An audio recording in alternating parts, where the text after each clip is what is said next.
மங்கையராய் பிறப்பதற்கு நல்ல மாதவம் செய்திடல் வேண்டும் என்றும், சட்டங்கள் ஆள்வதும் பட்டங்கள் செய்வதும் பாரினில் பெண்கள் நிகழ்த்த வந்தோம் என்றும், பெண்களை மதித்து போற்றி பெண் எனும் பேராற்றலை உலகின் முதன்மை ஆற்றலாக வணங்கி வருகிற தமிழர் என்ற தேசிய இனத்தின் பிள்ளைகள் நாங்கள். நாம் தமிழர் கட்சி பிள்ளைகள்.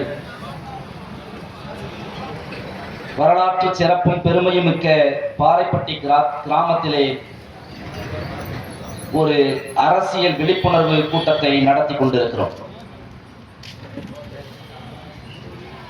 நாம் தமிழர் கட்சி அல்லது தமிழர்கள் ஏன் பெண்களை கொண்டாடி கொண்டிருக்கிறார்கள்?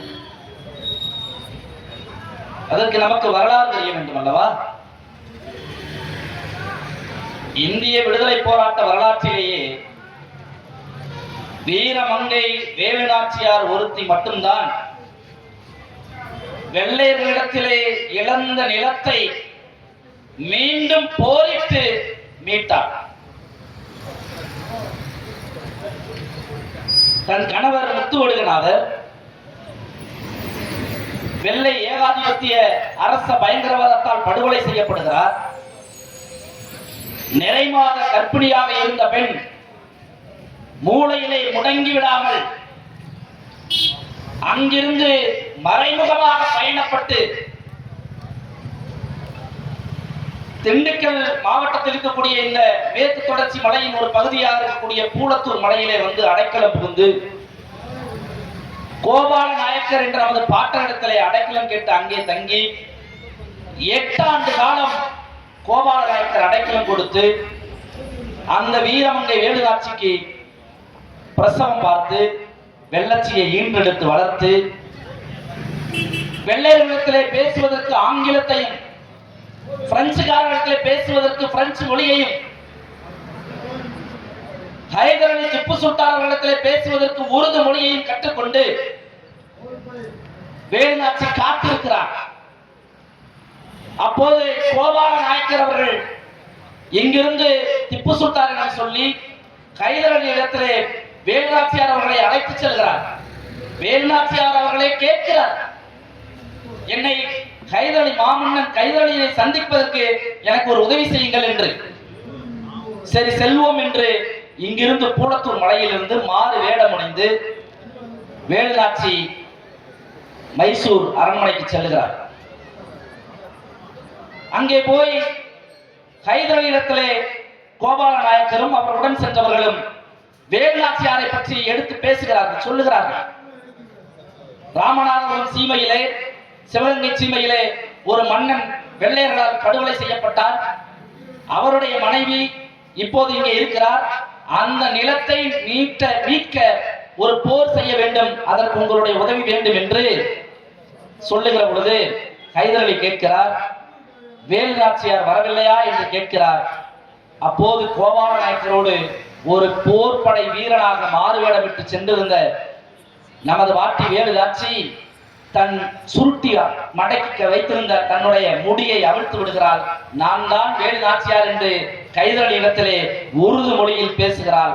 அப்போது ஹைதர் அலி கேட்கிறான் வேலுநாச்சியார் இடத்திலே, எங்களை விட என்னுடைய தாய்மொழி உருதை நீங்கள் இவ்வளவு தெளிவாக பேசுகிறீர்களே, நீ என்னுடைய மகள், என்னுடைய மூத்த மகள் என்று ஹைதர் அலி ஆற தழுவி அதே அரண்மனையில் தங்க வைத்து வேலுநாச்சியாருக்கு போர் பயிற்சி எல்லாம் கொடுத்து அந்த அரண்மனையிலேயே வேலுநாச்சியார் வழிபடுவதற்கு ஒரு ஆலயத்தையும் கட்டி கொடுத்தான் என்றால் நமது வாட்டி எவ்வளவு ஆகச் சிறந்த பெண்மகளாக இருந்திருப்பாள் என்று என் அறிவார்ந்த தமிழ் சமூகம் நீங்கள் சிந்தித்து பார்க்க வேண்டும். அங்கிருந்து படை திரட்டப்படுகிறது. திப்பு சுல்தான் தனது மகன் திப்பு சுல்தானிடத்திலே ஹைதர் அலி சொல்லுகிறார், வேலுநாச்சி தமிழச்சி அல்ல, உன்னுடைய ராஜ மாதா வேலுநாச்சி. அவளை அழைத்து சென்று படை நடத்தி அந்த இழந்த நிலத்தை மீட்டுக் கொண்டு வா, நீ அவருக்கு துணையாக நில் என்று திப்பு சுல்தானிடத்திலே ஒப்படைக்கிறார் வேலுநாச்சி. அங்கிருந்து வேலுநாச்சி வருகிறார். இதே திண்டுக்கல் கோட்டையிலிருந்து 3 படைகள் கிளப்புகிறது செல்லுகிறது. அங்கங்கே நின்று 3 படைகளும் போரிடுகிறது. அந்த போரிலே தளபதியாக முன்கள தளபதியாக நின்று போரிட்ட மாவீரர்கள் தான் என் அன்பு சொந்தங்களே நமது பெரிய பாட்டன்கள் மருதிருவர்கள். பெரிய மருது சின்ன மருது என்ற மருதிருவர்கள். சிவகங்கை சீமையை ஆண்ட பெருமைமிக்க மருதிருவர்கள். அந்த வேலு நாச்சியாருடைய வழிவந்த பிள்ளைகள் தான் உங்கள் பிள்ளைகள் தான். இது விடுதலை போராட்ட காலம். போராடினார்கள், கொல்லப்பட்டார்கள், பாடுகொலை செய்யப்பட்டார்கள். பெரிய மருதுவை சிறைபிடித்து வருகிற பொழுது கூண்டுக்குள் வைத்தே தூக்கிலிட்டார்கள். மருதிகளுடைய உறவினர்கள் ஒருவர் கூட, ஒரு ஆண்மகன் கூட இருக்கக்கூடாது என்று அனைவரையும் வெட்டி கொண்டார்கள் வெள்ளையர்கள். வெள்ளை மரபிலே யாரை தூக்கிலிட்டாலும் அவர்களுடைய இரத்த சொந்தத்திலிருந்து தான் அந்த உடலை ஒப்படைக்க வேண்டும். ஆனால் பெரிய மருதையும் சின்ன மருதையும் தூக்கிலிட்ட பிறகு ஒப்படைப்பதற்கு எந்த சொந்த காரணம் இல்லை. எல்லாவரையும் தூக்கிலிட்டு விட்டார்கள். 3ஆம் மொழி தாய் வழி மாமன் ஒருவரை தேடி கண்டுபிடித்து வலுக்கட்டாயமாக நமது வாட்டன்கள் பெரிய மருது உடலையும் சின்ன மருது உடலையும் ஒப்படைத்தார்கள். உலக வரலாற்றிலே இப்படி ஒரு விடுதலை போராட்ட வீரர்களை எவனாவது கண்டதுண்டா? நீ படிச்சு பாரு, கண்ணீர் அதுவாட்டில கொட்டும். பெரிய மருது சின்ன மருதை படிச்சுன்னா இது விடுதலை போராட்ட காலத்தில் அதே வெள்ளையர்களை எதிர்த்து வெள்ளையர்கள் கொண்டு வந்த குற்ற பரம்பரை சட்டம் இந்திய தமிழ்நாட்டில் மட்டும்தான், இங்கே வாழ்கிற மக்கள் மட்டும்தான் மிக மூர்க்கமாக வெள்ளை காலனி ஆட்சியை எதிர்த்து போராடுகிறார்கள். இங்கே போராடுகிற அத்தனை சாதியினர் மீதும் குற்றப்பரம்பரை சட்டம் போடப்பட்டது. அவர் வன்னியராக இருந்தாலும் சரி, ஆசாரியாக இருந்தாலும் சரி, முதலியாராக இருந்தாலும் சரி, தேவேந்திர வேளாளராக இருந்தாலும் சரி, கள்ளராக இருந்தாலும் சரி, மறவராக இருந்தாலும் சரி, அகமுடைய எல்லார் மீதும் போடப்பட்டது குற்றப்பரம்பரை சட்டம். ஆனால் அந்தந்த சமூக மக்கள் அங்கங்கு போராடி அதிலிருந்து வெளியேறினார்கள். ஆனால் ஒரு சமூக மக்களை மட்டும் நீங்கள் தினம் ஒரு காவல் படையை வெள்ளை ஆதிக்கம் உருவாக்கி, மக்களிடத்திலிருந்து ஒரு படையை உருவாக்கி, நீங்கள் தினமும் 6 மணிக்கு மேல வீடுகளில் இருக்கக்கூடாது. ஒரு பொது இடத்துல கோயில்லையோ அல்லது காடுகள்லையோ அல்லது ஒரு காவல்துறை கண்காணிப்புக்கு மத்தியிலே நீங்கள் படுத்துறங்க வேண்டும். காலையும் மாலையும் நீங்கள் கைரேகை இட வேண்டும். அதுதான் கைரேகை. குற்றப்பரம்பரை சட்டத்தை கொண்டு வந்து கைரேகை இடணும் சொல்றாங்க. அப்போது அந்த பகுதியில் இருந்த பெருந்திரளான மக்கள், கிராம மக்கள் எல்லோரும் ஒன்று கூடி இதற்கு நாங்கள் ஒருபோதும் அடிபணிய மாட்டோம், நாங்கள் குற்றப்பரம்பரை கிடையாது, நாங்கள் ஒருபோதும் கைரேகை வைக்க மாட்டோம் என்று ஒரு பெரும் போராட்டம் பெருங்காமநல்லூரில் நடைபெறுகிறது. அந்த பெருங்காமநல்லூரில் நடைபெறுகிற போராட்டத்தில் மக்கள் மிக மூர்க்கமாக இருக்கிறார்கள். காவல்துறையால் கட்டுப்படுத்த முடியவில்லை. வேறு வழியே இல்லாமல் காவல்துறை சுட்டுக் கொள்கிறது. 16 பேர் செத்து விழுகிறார்கள். துப்பாக்கி சூடு தாங்கி மயங்கி விழுந்த நம் சொந்தங்களை, நம் உறவுகளை பார்த்து கதறி அழுதி துப்பாக்கிகளுக்கு மத்தியிலே வெள்ளைக்காரன் சுட்டுக் கொண்டிருக்கிறான். நாம் போனால் சுட்டு விடுவான் என்று தெரியும். ஆனால் ஒரு வீர மரத்தை நம்ம பாட்டி மாயக்கால் குண்டடிபட்டு மயங்கி விழுந்த அந்த நம் இந்த உறவுகளுக்கு தண்ணீர் கொடுக்க செம்பை தூக்கி கொண்டு போறான் நம்ம அப்பத்தான் மாயக்கால். போனா தண்ணியை கொடுத்து கொண்டிருக்கிற பொழுது ஒரு வெள்ளை காவல் அதிகாரி துப்பாக்கி முனையில் இருந்த கத்தியை வைத்து கழுத்தில் குத்து கொன்றாங்க அப்பத்தாவை. பெண்ணியம் ஏன் போட்டுகிறோம் தமிழர்கள்? அந்த மாயக்கால் வழிவந்த பெருமைமிக்க பேரனும் பேச்சியும் தான் நாம் வச்சு பிள்ளை. நீ திமுக இருக்க நம்ம சொந்தக்காரனை பார்த்துட்டு ஐயோ புட்ட இருந்தாங்க இவ்வளவு அப்படின்னு நினைச்சிடாத. நீ மாயக்கா யாருன்னு திமுக இருக்க நம்ம ஆளுகிட்ட போய் கேள்வி யாருன்னு தெரியாது. இங்க பாரு, நம்ம பாட்டேன் இந்த குற்றப்பரம்பரை சட்டத்தை எதிர்த்து போராடிட்டு இருந்த பொழுது நம்ம பாட்டேன் அங்க ஒருத்தர், இவர் கற்றவர், கமுதியில மிகப்பெரிய போராட்டத்தை எடுத்துட்டு இருக்காரு. அப்ப இங்க ஒரு பாட்டு இருக்காரு. அவர் யாரு? மூக்கியா தேவர். அந்த காலத்துல பயின்றவர், ஆங்கிலம் பயின்றவர். ஒரே நேரத்துல ஒரு தேசிய கட்சியினுடைய தலைவராகவும் ஒரு மாநில கட்சியினுடைய மாநில தலைவராகவும் இருந்த பெருமைமிக்க தலைவன் நமது பாட்டன் மூக்கையா தேவர். அப்ப அவர் சொல்றாரு, குற்றப்பரம்பரைக்கு அவ்வளவு ஒரு போராட்டம் நடத்துறோம். இங்க கமுதி பக்கத்துல கற்ற பிள்ளை ஒருவர் இருக்கிறார், அவரை கொண்டு வந்து அவரை தலைமையேற்று நாம் போராட்டம் நடத்தலாம்னு சொல்றாரு. அவர் தான் நம்ம பாட்டன் பசும்பொன் முத்துராமலிங்க தேவர். அவரை கூட்டிட்டு வந்து இங்க போராட்டம் நடக்குது. போராட்டம் நடக்கும் போதுதான் ஐயா சொல்றாரு, என்ன சொல்றாரு? நாம் இந்த கட்டை விரலில் கைரேகை வைத்துதான் வாழ வேண்டும் என்றால் நீ கட்டை விரலை வெட்டி எரிந்தால் பலாயிரக்கணக்கான இளைஞர்கள் கட்டை விரலை வெட்டி போட்டான். போட்டா. அவரு சொல்றாரு, என்ன சொல்றாரு? நம்ம பாட்டேன் பசுமன் முத்துராமலிங்கத்தேவர் என்ன சொல்றாரு? தமிழர்கள் எங்களுக்கு பதுங்க தெரியும், பாய தெரியும், ஒரு போதும் பயப்பட தெரியாது. நீ எங்களை வந்துட்டு நீ கூட்டம் போடக்கூடாது. நாங்க இது திமுக கோட்டை. இன்னைக்கு இத்தனை பேர் உட்கார்ந்து இருக்கிறாங்க, இத்தனை பேரு ஐயா ஐபிஎஸ் பத்தி பேசுறாங்க. அன்னைக்கு நாங்க 2 பேரு, இந்த எங்க அண்ணன் உட்கார்ந்து இருக்காரு, 2 பேரு சர்வ சாதாரணமா பேசிட்டு போயிட்டு இருந்தோம். உங்க ஆளு எங்களை பார்த்து வேடிக்கை பார்த்துட்டு இருந்தாரு தெரியுமா? இன்னைக்கு என்னமோ புரியும் அப்படிலாம் நீ வாங்கி குடிச்ச சாராயத்துக்கு வீரம் பேசிட்டு இருக்கிற, நான் என் பாட்டனுடைய வரலாறு படிச்சுட்டு வீரம் பேசிட்டு இருக்கிறேன். 2 எப்படி இருக்கு நீ பாத்துக்க. ஏன் இந்த வரலாற்றை உங்களுக்கு போதிக்க வேண்டிய தேவை எங்களுக்கு இருக்கிறது. இன்று மகளிர் தின நாள், உலக மகளிர் தின நாள். உலக மகளிர்களிலே ஆக சிறந்த மகளிர் நம்மளுடைய பாட்டி வீரமங்கை வேலுநாச்சி, நம்மளுடைய பாட்டி அப்பத்தா மாயக்கா. இவர்களை தாண்டி ஒரு வீர வரலாற்றை இந்திய நிலப்பரப்பில் யாராவது சொல்ல முடியுமா? சொல்ல முடியுமா? நாம் எவ்வளவு பெருமைக்குரியவர்கள், எவ்வளவு பெருமைக்குரியவர்கள். ஆனா நம்ம ஆத்தாளை அப்பத்தாலையும் சின்னாத்தாலையும் பெரியாத்தாலையும் அக்காலையும் தங்கச்சியும் வரிசையில கூட்டிட்டு போய் 100 ரூபாய்க்கு 200 ரூபாய்க்கு 300 ரூபாய்க்கு கையாண்ட வச்சிருக்க நீ அதை பார்த்துட்டு வீர வழி வந்த உங்க பிள்ளைகளை எங்களுக்கு ஆத்திரம் வருமா வராதா? வெள்ளக்கார சுற்றுவாண்டா, கையில துப்பாக்கி இருக்கா, ஆனா எங்க அப்பத்தா மாயக்கா தண்ணி கொடுக்க போனாடா. எவ்வளவு துணிச்சல் இருக்கும், எவ்வளவு துணிச்சல் இருக்கும். அவ்வளவு வீரம் சிறந்த வரலாற்று சிறப்பு மிக்க எங்கள் வீட்டு பெண்களுக்கு நீ 1000 ரூபாய் கொடுத்து இழிவுபடுத்துவேனா?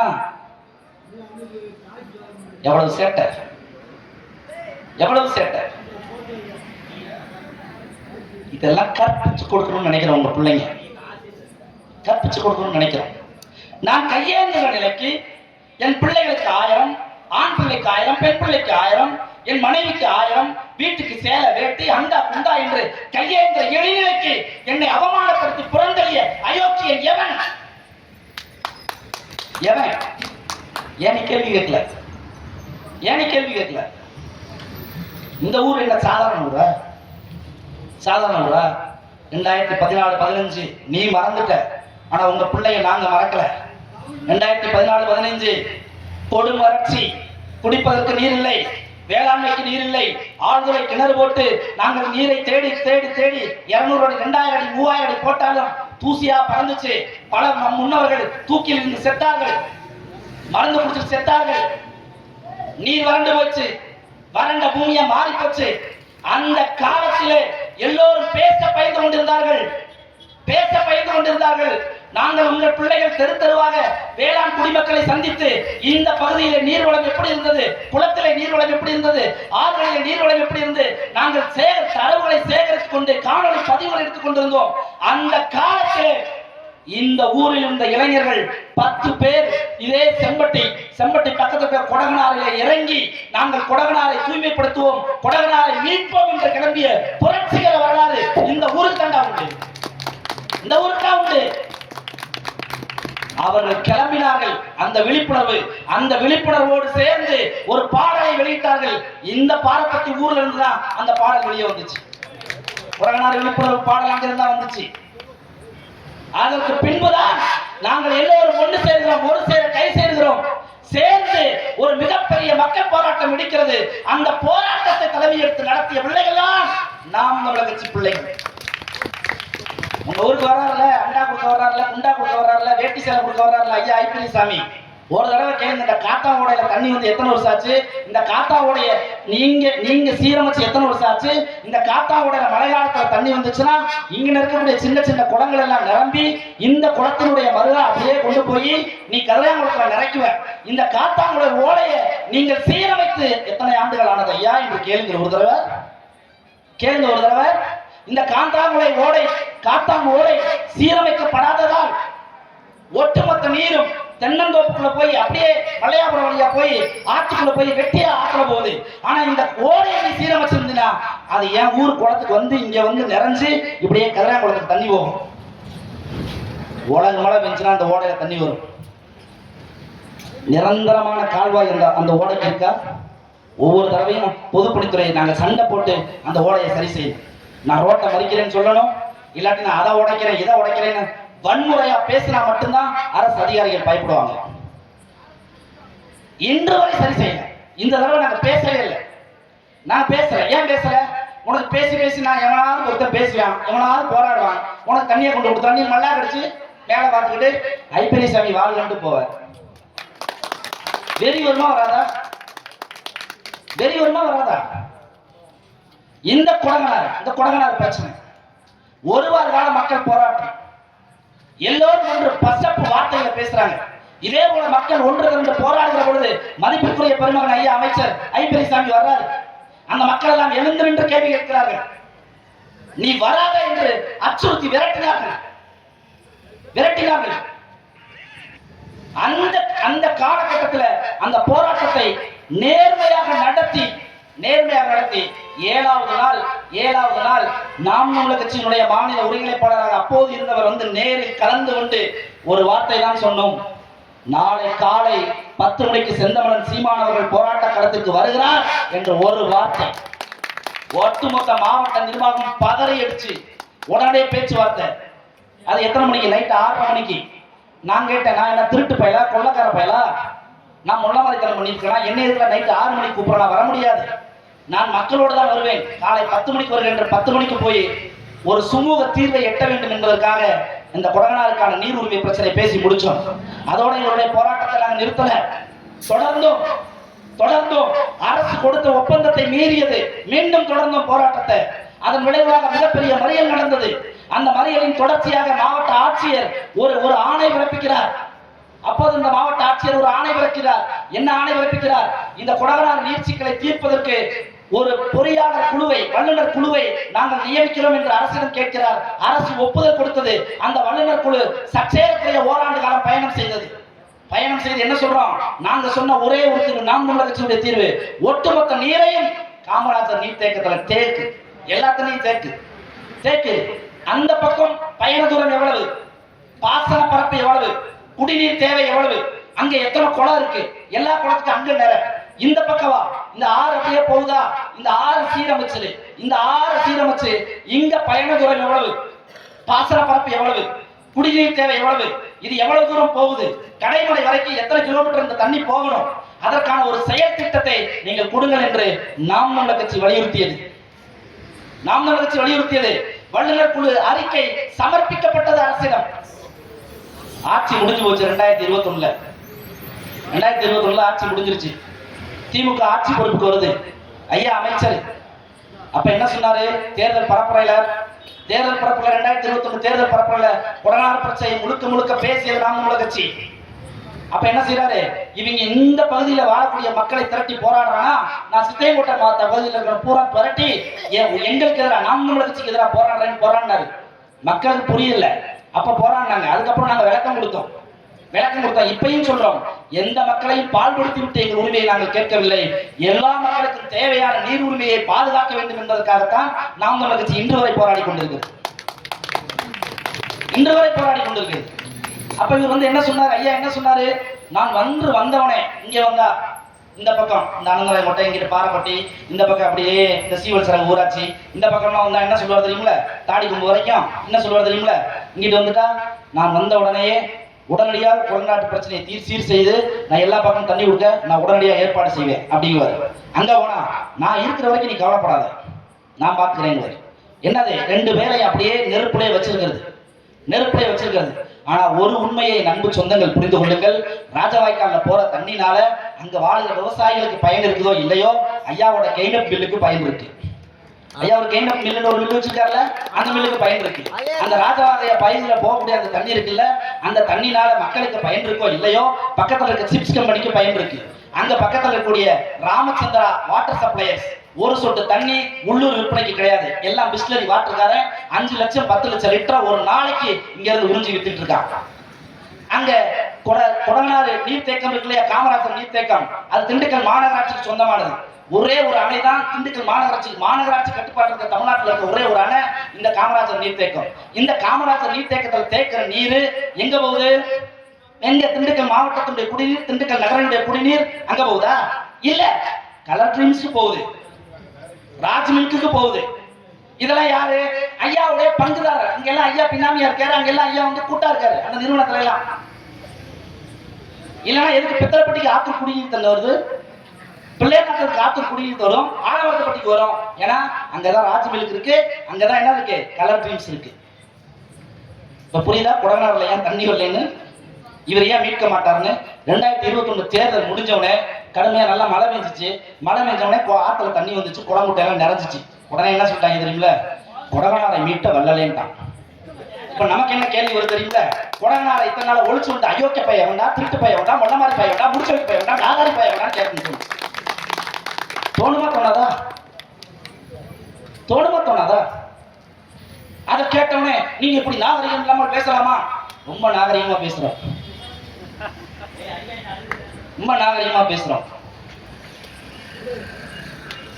ஏன்னா எங்க அண்ணன் சொல்லியிருக்காரு, யாரை நீ அநாகரிகமா பேசுகிறாத, உனக்கு பிரச்சனை வந்துடக்கூடாது அப்படின்னு சொல்லியிருக்காரு.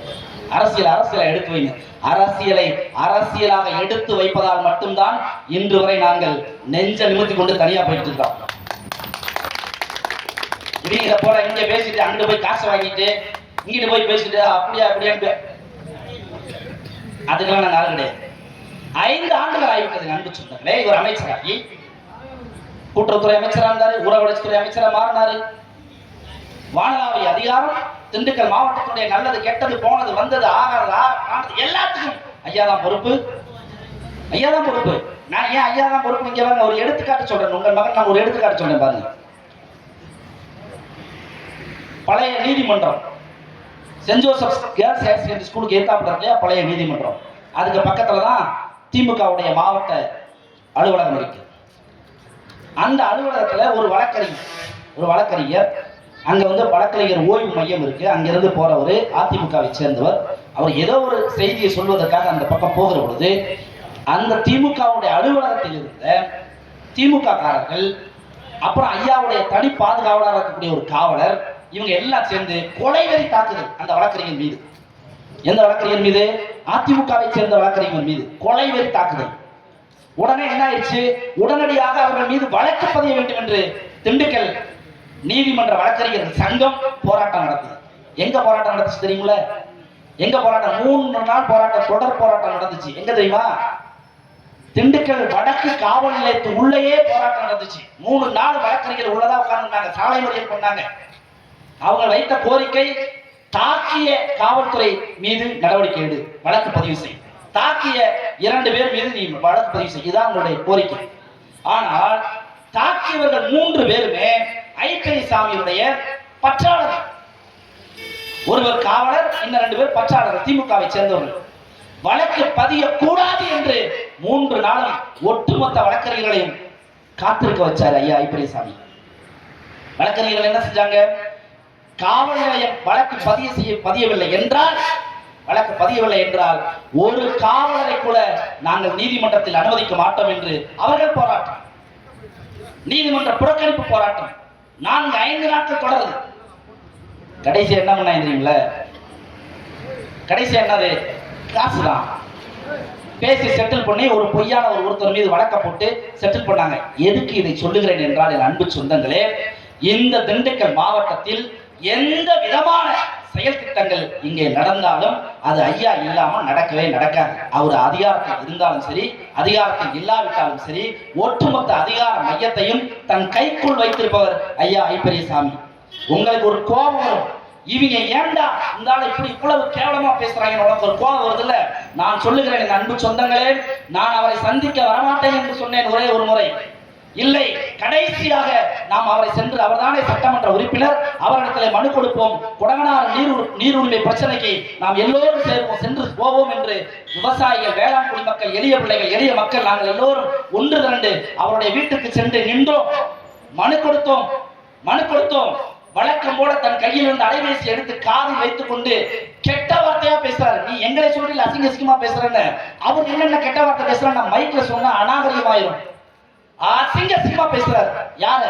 ஏஇஏ, ஜேஇஏ, இந்த மாதிரி ஆட்களை அரசு அதிகாரிகளை கூட கண்ட மேனிக்க பேசுறாரு. நாங்க உண்மையிலே நினைச்சுட்டு இருக்கிறோம், பரவாயில்லடா, சட்டமன்ற உறுப்பினர் மக்களுடைய உரிமைக்காக எப்படி எல்லாம் பேசுறாரு, இவ்வளவு கோவப்படுறாரு பாரு, உண்மையிலே நமக்கான ஆள்றா அப்படி எங்களுக்குள்ள அப்படியே கொட்டப்பு ஏறுது. போய் அரசு அதிகாரம் உண்டு இல்லைன்னு பண்ணு நாங்க நினைக்கிறோம். பேசிக்கிட்டே இருக்காரு, கெட்ட வார்த்தையா பேசிக்கிட்டே இருக்காரு. பேசிக்கிட்டு இருக்கும் போதே வெளியிலிருந்து ஒரு அழைப்பு அவர் பேசிக் கொண்டிருந்த அலைபேசிக்கு வந்துச்சு, ரிங்டோன் அடிச்சிச்சு. எப்படி இருக்கு பாருங்க என் சொந்தங்களே.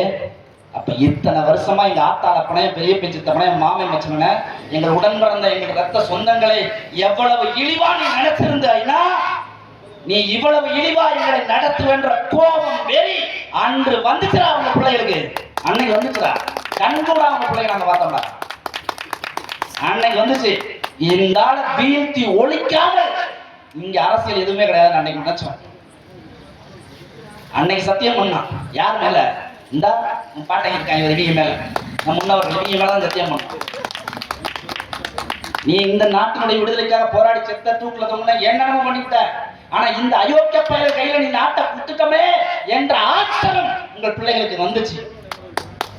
இன்னைக்கும் கொடநாடு பிரச்சனையை உங்க பிள்ளைங்க நாங்க தான் வழக்கு போட்டு நடத்திக்கிட்டு இருக்கிறோம். நாங்க தான் நடத்திக்கிட்டு இருக்கிறோம். எங்களுக்கு தேவை சுமூக தீர்வு. இந்த கொடநாடு மீட்கப்பட வேண்டும். ஏன் கொடநாடு என்பது வெறும் கொடநாடு அல்ல, திண்டுக்கல் மாவட்டத்தினுடைய பெரும் அடையாளம். இந்த ஆற்றிலே 9 மாத காலம் தண்ணீர் வந்தது. 9 மாத காலம் தண்ணீர் வந்தது. என் பெற்றவர்கள் அதில் அள்ளி குடித்தார்கள், நீந்தி குளித்தார்கள், மீன் பிடித்தார்கள். இன்று ஆறு ஆறு என்று என் பிள்ளைகளுக்கு எதை காட்டுவார்கள்? எதை காட்டுவார்கள்? குப்பை கொட்டு கூடமாக, குப்பை கூடையாக அந்த ஆற்றை மாற்றி விட்டார்கள். 30 அடியிலிருந்து 3 மீட்டர் வரை அகலமானது குடகனாறு. எங்கிருந்து? மேல இருந்து 110 கிலோமீட்டர், 3 மீட்டர் அகலமானது குடகனாறு. 3 மீட்டர் அகலம் இருக்கா குடகனாறு? இருக்கா? இதை அளந்து சர்வே பண்ணி அந்த 3 மீட்டர் அகலத்தை எடுத்துக்கூட வருவாய்த்துறை என்று இத்தனை ஆண்டு காலம் உங்கள் பிள்ளைகள் நாங்கள் போராடி கொண்டிருக்கிறோம், எடுத்து சொல்லிக் கொண்டிருக்கிறோம். ஆனால் இன்று வரை அமைச்சர் அதை தொடர்ந்து வாய் திறந்தாரா? நான் அதுக்கு 10 கோடி, இதுக்கு 5 கோடி, இதுக்கு 30 கோடி, அப்படி செஞ்சுட்டேன், இப்படி செஞ்சுட்டேன், எல்லாம் விளக்கெண்ணையும் பேச தெரியுதுல. குடிப்பதற்கு தண்ணி 15 நாளைக்கு ஒரு தடவை பாரப்பட்டியில வருது, 15 நாளைக்கு ஒரு தடவை வருது. குடிக்க தண்ணி, நல்ல தரமான தண்ணியை குடிக்க உங்களுக்கு வக்கு இருக்கா இல்லையா ஐயா அமைச்சர் அவர்களே? குடிக்க தண்ணி கொடுக்க வக்கில்லை என்றால் உங்களை எதுக்கு இந்த மானங்கட்ட பதவி? சட்டமன்ற உறுப்பினர், அமைச்சர் எதுக்கு? கேட்கணுமா வேணாமா என் சொந்தங்களே? நீங்க சொல்லுங்க, கேட்கணுமா வேணாமா? இந்த குடகனாறு செழித்தால் என் மக்கள் செழிப்போடு வாழ்வார்கள். நீ எனக்கு வேட்டி சேலை கொடுக்க வேண்டிய மயிர் தேவையில்லை, நானே உழைச்சு சம்பாதிப்பேன்டா, வாங்கிக்கொண்டா. ஆனால் இந்த குடகனாறு சூறையாடப்பட்டதன் விளைவாக என் வீட்டில் பிறந்த பிள்ளை இன்று என்னோடு இல்லை. பிழைப்பு தேடி கோயம்புத்தூர் போயிட்டான், திருப்பூர் போயிட்டான், சென்னை போயிட்டான். வாழ வழியற்ற நிலமாக என் நிலத்தை மாற்றிய திருட்டு அயோக்கியம் எவன்டா? எவன்? சொந்த நிலத்திலே என்னை நீரற்ற நிலமாக மாற்றிய, அகதியாக மாற்றிய திருட்டு போய் எவன்டா? யார்? எங்க ஐயா பசுமன் முத்துராமலிங்க தேவர் இருந்தா இப்படிதான் விட்டு வேடிக்கை பார்த்திருப்பாரா? பாட்டி வீரமங்கை வேலுநாச்சியார் இருந்தால் இப்படிதான் வேடிக்கை பார்த்திருப்பாளா? நமது பாட்டன்கள் மருதிரவர்கள் இருந்தால் இப்படித்தான் வேடிக்கை பார்த்திருப்பார்களா? இந்திய வல்லாதிக்கம் கச்சத்தீவை எடுத்து இலங்கைக்கு கொடுக்கிறது. இந்திய நாட்டிலேயே ஒரே ஒரு பெருமகன் தான் பாராளுமன்றத்தில் முனைகிறான், நமது பாட்டன் மூக்கையா தேவர். எவனுக்கு மஞ்சள? நம்ம பாட்டன் மூக்கையா தேவர்? இது என்னுடைய பாட்டன் சேதுபதி மன்னனுடைய சொத்து கச்சத்தீவு. நீ எப்படா எடுத்து இலங்கை கொடுக்கலாம் கேட்ட ஒரு மானம் மரவன் மூக்கையா தேவருடைய வாரிசா இல்லையா? நம்ம கேட்கணும்ல. அப்புறம் எங்கடா குடங்கனாறு கேட்கணும்ல. உன் பெருமை உனக்கு தெரியல. இந்திய நாடு விடுதலை பெற்று முதல் அரசு அமைகிற பொழுது நமது பாட்டன் மூக்கையா தேவர் தான் அங்க சபாநாயகராக இருந்து நேரு அவர்களை பிரதமராக உறுதிமொழி எடுக்க வைத்தார் நமது பாட்டன் மூக்கையா தேவர் அவர்கள். உன் பெருமை உனக்கு தெரியல. நம் முன்னவர்களுடைய வரலாறு தெரியாமல் உன் வாழ்வாதாரத்தை கண்முன்னே சுரண்டி கொடுப்பவர்களுக்கு நீங்கள் அடிமையாகி மாறி போனீர்கள். மண்ணு திருடுறவன் வெள்ளையும் சொல்லையுமா கார்ல போனா அவன் பெரிய பணக்காரனா தெரியலாம். மலையை வெட்டி திங்கிறவன் திருடன் என்று தெரியல, ஆனால் அவன் கோடீஸ்வரன் அவனுக்கு தெரியலாம். மரங்களை வெட்டி கடத்தி இயற்கை வளங்களை சூறையாடுகிறவன் உன் அடுத்த தலைமுறை பிள்ளைகளுக்கு இந்த பூமியை சுடுகாடாக மாற்றுகிறவன் உனக்கு பணக்காரனா தெரியுறான், அதிகாரத்தில் இருக்கிறான். அவனுக்கு என்னப்பா பார் நடத்துறான், அவனுக்கு என்னப்பா சாராயம் விற்கிறான், அவனுக்கு என்னப்பா கஞ்சா விற்கிறான், அது உனக்கு பெருமையாக தெரிகிறது. நம் பாட்டனுடைய தியாகமும் வீரமும் உனக்கு பெருமையா தெரியல. எவ்வளவு கொடுமை பாருங்களேன் என்று சொந்தங்களே. எப்படி பாருங்க, மன்னன் மன்னன் மன்னன் கட்டபொம்மன், மன்னன் கட்டபொம்மன் வெளியே போயிட்டான்.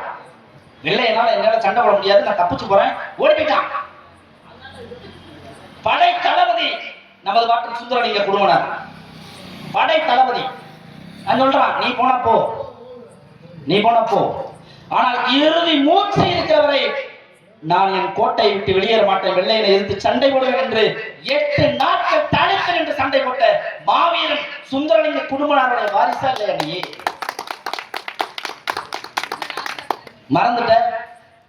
மறந்துட்டு தீபாவளியா முதல் நாள் ஏத்துற ஆடு மாடு மாதிரி இந்த மாத்தாளப்ப பெரிய பிஞ்சு எல்லாத்தையும் ஏத்து. எங்கடா ஐபிரிசாமி 100 ரூபா தர்றாராம், 200 ரூபா. அதுல ஆட்டோவுக்கு 50 ரூபா வாங்கிடுவாங்க, கூட்டிட்டு போற ஆட்டோவுக்கு. எவ்வளவு கேவலம் பாருங்க என்று சொன்னே. நம்ம என்ன செய்வோம், சீர்வரிசை எப்ப செய்வோம், நல்லது கெட்டது சீர்வரிசை செய்வோம். அதானே நல்லது கெட்டது. செத்து போயிட்டா 16ஆம் நாளா அல்லது 15ஆம் நாளா அல்லது 18ஆம் ஏதோ ஒரு நாள் பால் ஊற்றி கருமாதிக்கு, இறந்த வீட்டுக்கு கருமாதிக்கு சீர் செஞ்சு கொண்டு போவோம். இப்ப நம்ம வீட்டுல எவனும் செத்து போயிட்டாங்களா அல்லது அமைச்சர் வீட்டுல எவனும் செத்து போய் நம்ம வீட்டுக்கு வந்து வேட்டி சேலை கொடுக்குறாங்க. என்ன இதுக்குடா வீட்டுக்கு வந்து வேட்டி சேலை கொடுக்குறான், எதுக்கு கொடுக்குறான்? ஏன் யாருமே கேட்கல? வரிசையா நின்று போய் வாங்குற உங்களுக்கு சூடு சொல்லணும் இல்லையா, வெக்க இல்லையா? என்ன பிரச்சனை?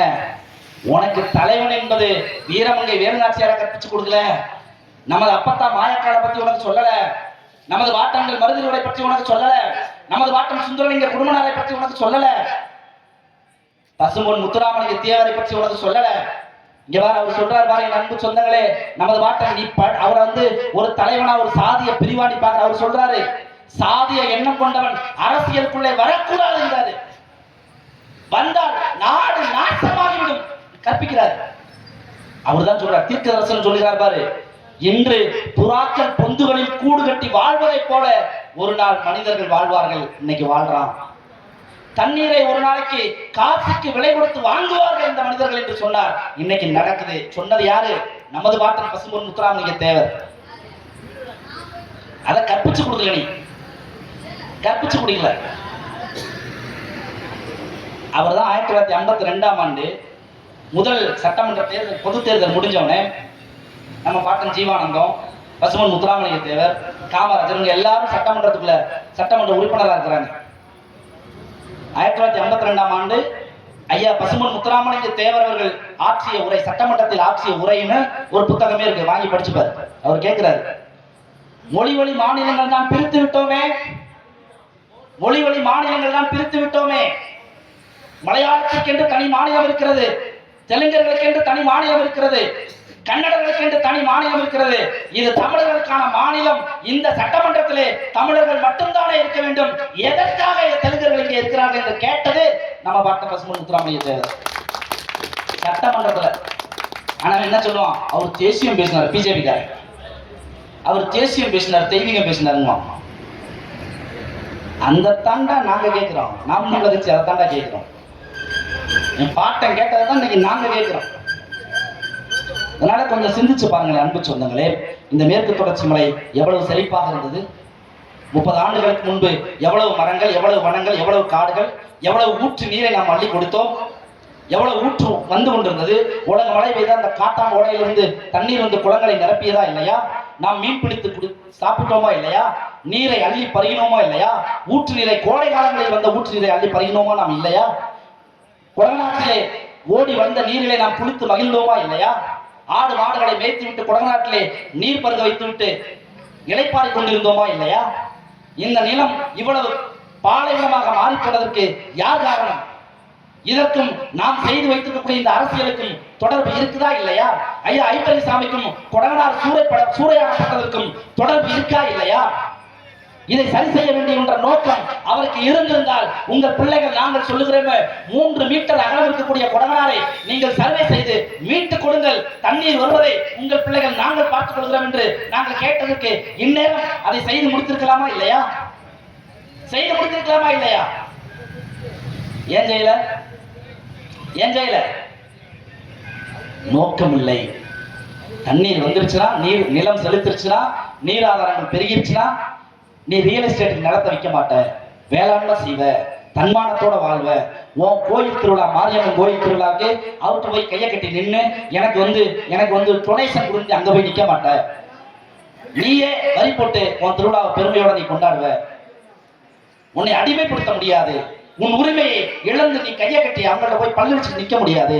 நீ சாராயம் குடிச்சா வாங்க மாட்ட, ஏன்னா நீயே பட்டச்சாராயம் காய்ச்சி குடிப்ப. அப்ப என்ன, இந்த நிலத்தில் நீர்வளம் இருக்கக்கூடாது, நிலவளம் இருக்கக்கூடாது, மரங்கள் இருக்கக்கூடாது, மலைகள் இருக்கக்கூடாது, எல்லாவற்றையும் சுரண்டு வாழ வழியற்ற நிலமாக மாற்றினால்தான் நீ திருவிழாவுக்கு போய் கையை கட்டி நின்று எனக்கு டொனேஷன் உண்டுன்னு கேட்ப. உன்னை அடிமையா வச்சிருக்கணும். நீ அவருக்கு அடிமை, அவரு திமுக குடும்பத்துக்கு கொத்தடிமை. உதயநிதி ஸ்டாலினை எதிர்த்து ஏதாவது ஒரு வார்த்தை பேசிட முடியுமா? ஐயாவால ஸ்டாலினை எதிர்த்து ஒரு வார்த்தை பேசிட முடியுமா? முடியுமா? ஸ்டாலினை விட ஐயா ஐப்பெரியசாமிக்கு என்ன தகுதி குறைவு? ஸ்டாலின் கருணாநிதியுடைய மகன். அதை தாண்டி ஐப்பெரியசாமி என்ன தகுதியில குறைஞ்சிட்டாரு? இவருக்கு இல்லாத தகுதி முதலமைச்சர் ஆகிறதுக்கு ஸ்டாலினுக்கு என்ன வந்துருச்சு?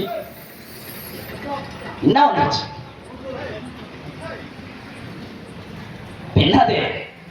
கொத்தடிமை. திமுக குடும்பத்தினுடைய கொத்தடிமை. அடுத்து ஐயாவே சொல்றாரு, ஐயாவே பாருங்க நேர்காணல்லாம் சொல்றாருல, கருணாநிதி குடும்பம் இந்த நாட்டுக்கு செஞ்ச தியாகம் எவ்வளவு பெரியது, அவர்கள் குடும்பத்தில் இருந்துதானே முதலமைச்சர் வர வேண்டும். யாரு? ஐயா சொல்றாருங்க. 55 வருஷம் திமுக உடைச்சிருக்காரு. 55 வருஷம் அவர் செஞ்ச அரசியல் நம்ம மாண்டோம், வீழ்ந்தோம், செத்தோம், அது வேற. ஆனால் அவர் ஒரு கட்சிக்காக 55 வருஷம் தன் வாழ்க்கையை இழந்திருக்கிறார். 55 வருஷம். அவர் சொல்றாரு கருணாநிதி குடும்பத்தில் தான் முதலமைச்சர் வரணுங்கிறார். கருணாநிதி குடும்பம் அப்படி என்ன? நம்ம பாட்டேன் முத்துராமலிங்க தேவர் ஐயா அவர்கள் இந்திய விடுதலைக்காக போராடுறவர்கள் 9 ஆண்டு சிறை தண்டனை. அதே சமகாலத்தில் வாழ்ந்தார் கருணாநிதி. விடுதலைக்காக போராடி சென்ற சிறை ஏதாவது சொல்ல முடியுமா? என்ன கருணாநிதி குடும்பம் அப்படி தமிழ்நாட்டுக்கு எல்லாத்தையும் செஞ்சு முடிச்சிருச்சு.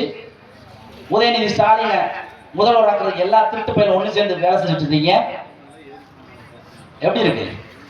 இதை சரி செய்யணும் அன்பு சொந்தங்களே. உங்கள் பிள்ளைகளுக்கு இருந்த கடைசி வாய்ப்பு ஒரே ஒரு தடவை. உங்கள் பிள்ளைகள் எங்களுக்கு வீரம் செறிந்த ஒரு வரலாற்றை படைக்க உங்கள் பிள்ளைகள் எங்களுக்கு விவசாய சின்னத்துல வாக்கு செலுத்துங்க. சமரசம் இல்லாமல் உங்கள் பிள்ளைகள் நாங்கள் சண்டையிடுவோம். சமரசம் இல்லாமல் எல்லாவற்றையும் சரி செய்வோம். இங்கே 4 வழி சாலை போட்டுருக்கான், இங்கே 4 வழி சாலை. அது நீ பயணிக்க, உனக்கு ஊருக்கு பக்கத்துல ரோடு வந்துருச்சு நீ பெருமைப்படுவதற்கு அல்ல.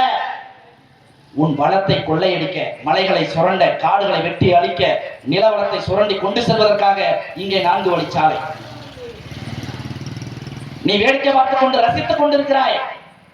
ஆனால் இன்னொரு 10 ஆண்டுகளில் இதைவிட மோசமான நிலைக்கு இந்த நிலம் தள்ளப்படும்.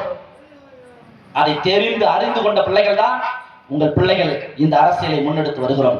ஒரே ஒரு முறை சீமானின் பிள்ளைகள், நாம் தமிழர் கட்சியினுடைய பிள்ளைகள், பிரபாகரன் என்ற பெருநெருப்பு பற்ற வைத்த அந்த பிள்ளைகள் முன்னெடுத்து வருகிற இந்த அரசியலை உற்று நோக்கி விவசாய சின்னத்திலே வாக்கு செலுத்துங்கள். உங்கள் பிள்ளைகள் நாங்கள் ஒரு மாற்று அரசியலை, மாற்றத்தை, நீர்வள பெருக்கத்தை, நிலவளத்தை பாதுகாத்து வேளாண்மை உற்பத்தியை அதிகப்படுத்தி வேளாண்மைக்காக எவரிடத்திலும் கையேந்துகிற நிலையில் என் பெற்றோர்களை வைக்காமல் வேளாண்மை உற்பத்தி பொருளை அரசே கொள்முதல் செய்து மதிப்பு கூட்டி சந்தைப்படுத்தி அதன் மூலம் கிடைக்கக்கூடிய பெரும் வருவாயை கொண்டு எம் மக்களை பெருமையோடு வாழ வைக்க ஆகச்சிறந்த திட்டங்களை வைத்திருக்கக்கூடிய நாம் தமிழர் கட்சிக்கு விவசாய சின்னத்தில் வாக்களியுங்கள்.